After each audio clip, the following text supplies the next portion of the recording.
जय श्री राधे गोविंद, श्री हरिवंश। हमारी प्रिया जो हम सब पर अपनी कृपा दृष्टि सदैव बनाए रखे।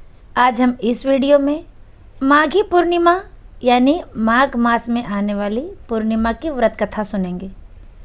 माघ पूर्णिमा के दिन चंद्रमा अपनी संपूर्ण कलाओं के साथ आकाश में स्थित होता है।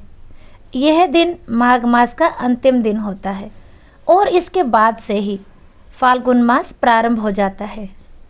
जब चंद्रमा कर्क राशि में और सूर्य मकर राशि में प्रवेश करते हैं तब उस समय माघ पूर्णिमा पड़ती है। इस समय किया गया स्नान और दान विशेष फल देता है। इस दिन सच्चे भाव से पूजा पाठ करने और पवित्र नदियों में स्नान करने से सूर्य और चंद्रमा के दोषों से मुक्ति मिलती है। ब्रह्मवैवर्त पुराण के अनुसार इस दिन भगवान विष्णु गंगा जल में निवास करते हैं, इसलिए गंगा स्नान को इस दिन बहुत ही शुभ माना जाता है।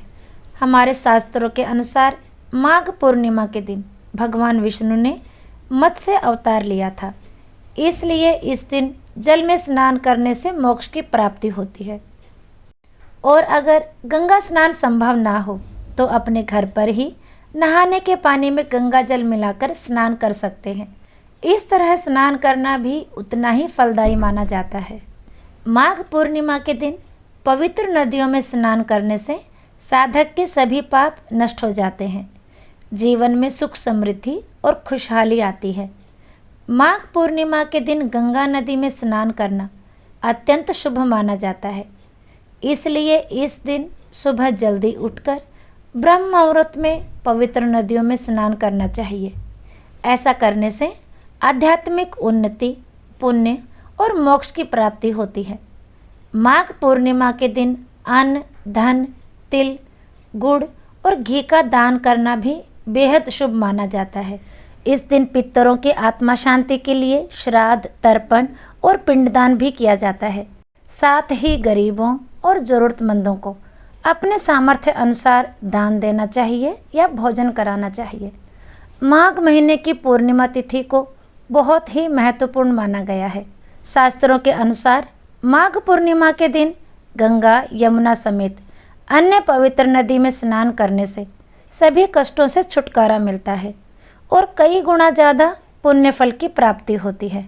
ऐसा करने से साधक को सभी पापों से मुक्ति मिलती है और अंत में मोक्ष की प्राप्ति होती है। तो माघ पूर्णिमा के दिन यथासंभव दान अवश्य करें। अब हम शुरू करते हैं व्रत कथा। तो सबसे पहले अपने मन और अपने ध्यान को पूर्णतः भगवान श्री हरि के चरणों में लगाएं और पूर्ण श्रद्धा भाव से, भक्ति से भगवान की यह व्रत कथा सुने। तो शुरू करते हैं। जय हो लक्ष्मीपति की, जय लक्ष्मी नारायण की। द्वापर युग में एक समय की बात है कि यशोदा जी ने भगवान श्री कृष्ण से कहा, हे कृष्ण, तुम सारे संसार के उत्पन्न करता, पोषण करता और उसके संहार करता हो। आज कोई ऐसा व्रत मुझसे कहो जिसके करने से मृत्युलोक में स्त्रियों को विधवा होने का भय ना रहे तथा यह व्रत सभी मनुष्यों की मनोकामना पूर्ण करने वाला हो। माता यशोदा के ऐसा पूछने पर भगवान श्री कृष्ण कहने लगे, हे माता, तुमने अति सुंदर प्रश्न किया है। मैं तुमसे ऐसे ही व्रत को विस्तार से कहता हूँ। सौभाग्य की प्राप्ति के लिए स्त्रियों को 32 पूर्णिमाओं का व्रत करना चाहिए। इस व्रत को करने से स्त्रियों को सौभाग्य संपत्ति मिलती है। यह व्रत अचल सौभाग्य देने वाला और भगवान शंकर के प्रति मनुष्य मात्र की भक्ति को बढ़ाने वाला है। इतना सुनकर यशोदा जी कहने लगी, हे कृष्ण, सर्वप्रथम इस व्रत को मृत्युलोक में किसने किया था, इसके विषय में विस्तार पूर्वक मुझसे कहो। फिर माता यशोदा के पूछने पर भगवान श्री कृष्ण कहने लगे, इस भूमंडल पर अनेक प्रकार के रत्नों से परिपूर्ण कातिका नाम की एक नगरी थी। वहाँ चंद्रहास नामक राजा राज्य करता था। उसी नगर में धनेश्वर नाम का एक ब्राह्मण रहता था। उसकी स्त्री अति सुशील व रूपवती थी। दोनों ही बड़े प्रेम से रहा करते थे। घर में धन धान्य आदि की कोई कमी नहीं थी, परंतु उनको एक बहुत बड़ा दुख था कि उनके कोई संतान नहीं है। एक समय एक बड़ा योगी उस नगरी में आया। वह योगी उस ब्राह्मण के घर को छोड़कर अन्य सभी घरों से भिक्षा लेकर भोजन किया करता था। वह रूपवती से कभी भिक्षा नहीं लेता था। एक दिन वह योगी रूपवती से भिक्षा ना लेकर किसी अन्य नगर से भिक्षा लेकर गंगा किनारे जाकर भिक्षण को प्रेम पूर्वक ग्रहण करने लगा कि धनेश्वर ने योगी का यह सब कार्य देख लिया। अपनी भिक्षा के अनादर से दुखी होकर धनेश्वर योगी से बोला, हे महात्मन, आप सब घरों से भिक्षा लेते हैं, परंतु आप मेरे घर की भिक्षा कभी नहीं लेते, इसका क्या कारण है?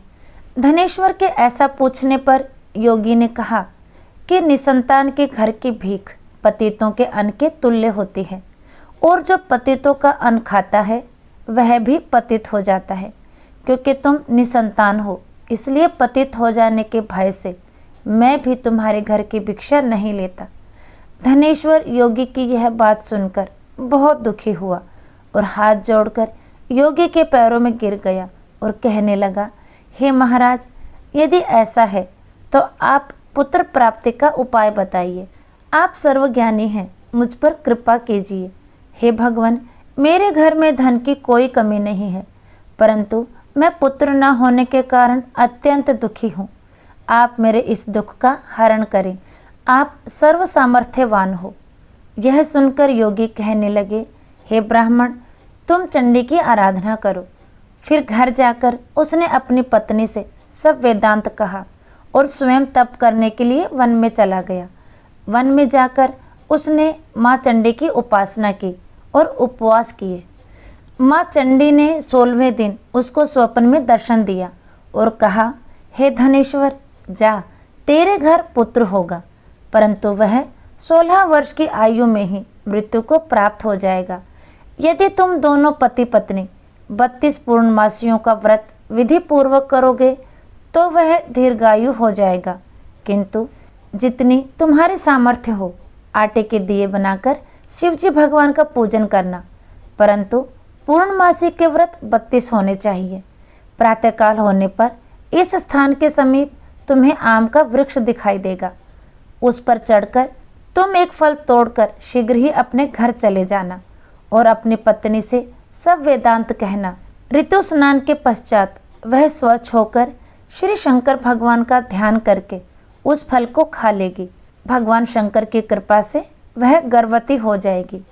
जब वह ब्राह्मण प्रातःकाल उठा तो उसने एक स्थान के पास ही आम का वृक्ष देखा, जिस पर एक अत्यंत सुंदर आम का फल लगा हुआ था। उस ब्राह्मण ने उस आम के वृक्ष पर चढ़कर फल को तोड़ने का प्रयत्न किया, परंतु वृक्ष पर कई बार प्रयत्न करने पर भी वह चढ़ नहीं पाया। तब उस ब्राह्मण को बहुत चिंता हुई। तब विघ्न विनाशक श्री गणेश भगवान की वंदना करने लगा। हे दयानिधि, अपने भक्तों के विघ्नों का नाश करके उनके मंगल कार्य को करने वाले, दुष्टों का नाश करने वाले, रिद्धि सिद्धि प्रदान करने वाले, आप मुझ पर कृपा करके इतना बल दें कि मैं अपने मनोरथ को पूरा कर सकूं। इस प्रकार गणेश जी की प्रार्थना करने पर उनकी कृपा से धनेश्वर वृक्ष पर चढ़ गया और उसने सुंदर आम के फल को तोड़ लिया। और धनेश्वर ने सोचा कि जो वरदान से फल मिला था वो यही है, और कोई फल तो दिखाई नहीं दे रहा। उस धनेश्वर ब्राह्मण ने जल्दी से घर जाकर अपनी पत्नी को वह फल दे दिया और उसकी पत्नी ने अपने पति के कहे अनुसार उस फल को खा लिया और वह गर्भवती हो गई। देवी जी की असीम कृपा से उसे एक अत्यंत सुंदर पुत्र उत्पन्न हुआ, जिसका नाम उन्होंने देवीदास रखा। माता पिता के हर्ष और शोक के साथ वह बालक शुक्ल पक्ष के चंद्रमा के भांति अपने माता पिता के घर में बड़ा होने लगा। भवानी की कृपा से वह बालक बहुत ही सुंदर, सुशील, विद्या पढ़ने में बहुत ही निपुण हो गया। दुर्गा जी की आज्ञा के अनुसार पिता ने 32 पूर्णमासी का व्रत रखना आरंभ कर दिया, जिससे उसका पुत्र बड़ी आयु वाला हो जाए। 16वां वर्ष लगते ही देवीदास के माता पिता को बड़ी चिंता हो गई कि कहीं उनके पुत्र की इस वर्ष मृत्यु न हो जाए। इसलिए उन्होंने अपने मन में विचार किया कि यदि यह दुर्घटना उनके सामने हो गई तो वे कैसे सहन करेंगे। इसलिए उन्होंने देवीदास के मामा को बुलाया और कहा, हमारी एक बहुत बड़ी इच्छा है कि देवीदास 1 वर्ष तक काशी में जाकर विद्या अध्ययन करे। उसको अकेला कभी भी नहीं छोड़ना चाहिए, इसलिए साथ में तुम चले जाओ और 1 वर्ष के पश्चात इसको वापस ले आना। सब प्रबंध करके माता पिता ने काशी जाने के लिए देवीदास को एक घोड़े पर बिठाकर उसके मामा को साथ भेज दिया। परंतु यह बात उसके मामा या किसी और को नहीं बताई। धनेश्वर तथा उसकी पत्नी ने अपने पुत्र की मंगल कामना तथा दीर्घ आयु के लिए भगवती दुर्गा की आराधना और पूर्णमासियों का व्रत करना प्रारंभ कर दिया। इस प्रकार बराबर 32 पूर्णिमाओं के व्रत को उन्होंने पूरा किया। कुछ समय पश्चात एक दिन वह मामा और भांजा मार्ग में रात बिताने के लिए किसी गांव में ठहरे हुए थे। उस दिन उस गांव में ब्राह्मण की अत्यंत सुंदर, सुशील और गुणवती कन्या का विवाह होने वाला था। जिस धर्मशाला के अंदर वर और उसकी बारात ठहरी हुई थी, उसी धर्मशाला में देवीदास और उसके मामा भी ठहरे हुए थे। संयोगवश कन्या को तेल आदि चढ़ाकर मंडप आदि का कार्य किया गया तो लगन के समय वर को धनुर्वात हो गया। इसलिए वर के पिता ने अपने कुटुंबियों से विमर्श करके निश्चय किया कि यह देवीदास मेरे पुत्र जैसा ही सुंदर है, मैं इसके साथ ही लगन करवा दूं और बाद में विवाह के अन्य कार्य मेरे लड़के के साथ हो जाएंगे। ऐसा सोचकर देवीदास के मामा से जाकर बोला कि तुम थोड़ी देर के लिए अपना भांजा हमें दे दो, जिससे विवाह के लगन का सब कार्य सुचारू रूप से हो सके। तब देवीदास का मामा कहने लगा, जो कुछ भी वधू पक्ष से कन्यादान के समय वर को मिले वह सब हमें दे दिया जाए, तो मेरा भांजा इस बारात का दूल्हा बन जाएगा। यह बात वर के पिता ने यह बात स्वीकार कर ली। इसके बाद देवीदास का विवाह कन्या के साथ संपन्न हो गया। इसके बाद वह अपनी पत्नी के साथ भोजन न कर सका और मन में विचार करने लगा कि ना जाने यह किसकी पत्नी होगी। यह सोचकर उसकी आंखों में आंसू आ गए। तब वधू ने पूछा कि क्या बात है, आप उदास क्यों हैं? तब उसने सारी बातें पत्नी को बता दी। तब कन्या कहने लगी, यह ब्रह्म विवाद के विपरीत है, आप मेरे ही पति हैं, मैं आपकी पत्नी रहूंगी। तब वधू कहने लगी कि यह ब्रह्म विवाह के विपरीत कैसे हो सकता है? देव, ब्राह्मण और अग्नि के सामने मैंने आपको ही पति माना है, इसलिए आप ही मेरे पति हैं, मैं आपकी ही पत्नी रहूंगी, अन्य किसी की कदापि नहीं। देवीदास ने कहा, ऐसा मत करिए, क्योंकि मेरी आयु बहुत कम है, मेरे पश्चात आपकी क्या गति होगी। इन बातों को अच्छी तरह विचार कर लो। परंतु वह दृढ़ विचारों वाली लड़की थी। वह बोली, जो आपकी गति होगी वही मेरी गति होगी। हे स्वामी, आप उठिए और भोजन कीजिए, आप निश्चय ही भूखे होंगे। तब देवीदास और उसकी पत्नी ने भोजन किया तथा शेष रात्रि वह सोते रहे। प्रातःकाल देवीदास ने अपनी पत्नी को 3 नगों से जड़ी हुई एक अंगूठी दी और एक रुमाल दिया और बोला, हे प्रिय, इसे लो और संकेत समझकर स्थिर चित्त हो जाओ। मेरा मरण और जीवन जानने के लिए एक पुष्प वाटिका बना लो, उसमें सुगंधित वाली एक नव मल्लिका लगाओ और उसको प्रतिदिन जल से सींचा करो और आनंद के साथ खेलो कूदो और उत्सव मनाओ। जिस समय और जिस दिन मेरा प्राणांत होगा, यह फूल सूख जाएंगे और जब यह फिर से हरे हो जाएं, तो समझ लेना मैं जीवित हूँ। यह बात निश्चय कर कर समझ लेना, इसमें कोई भी संशय नहीं है। इतना कहकर देवीदास वहाँ से चला गया। प्रातःकाल होते ही वहाँ पर गाजे बाजे बजने लगे और जिस समय विवाह कार्य समाप्त करने के लिए वर तथा बारात मंडप में आए, तो कन्या ने वर को भली प्रकार से देखकर अपने पिता से कहा, यह मेरा पति नहीं है, मेरा पति वही है जिसके साथ रात्रि में मेरा पाणी ग्रहण हुआ था, इसके साथ मेरा विवाह नहीं हुआ। यदि यह वही पुरुष है तो बताएं कि मैंने इसको क्या दिया था। वधू पक्ष और कन्या पक्ष कन्यादान के समय जो आभूषण दिए गए थे वो दिखाएं तथा रात में क्या गुप्त बातें मैंने इनसे कहीं वह सब सुनाई। पिता ने उसके कहे अनुसार वर को बुलाया। कन्या की यह सब बातें सुनकर वह कहने लगी, मैं कुछ भी नहीं जानता। इसके पश्चात लज्जित होकर वह अपना सब मुँह लेकर चला गया और सारी बारात भी अपमानित होकर वहाँ से लौट गई। फिर भगवान श्री कृष्ण बोले, हे माता, इस प्रकार देवीदास काशी विद्या अध्ययन के लिए चला गया। जब कुछ समय बीत गया तो काल से प्रेरित होकर एक सर्प रात्रि के समय उसको डसने के लिए वहाँ पर आया। उस विषधर के प्रभाव से उसके शयन का स्थान चारों ओर से विष की ज्वाला से विषैला हो गया, परंतु व्रत के प्रभाव से उसको काट नहीं पाया, क्योंकि उसके माता पिता ने पूर्णमासी का व्रत रखा था।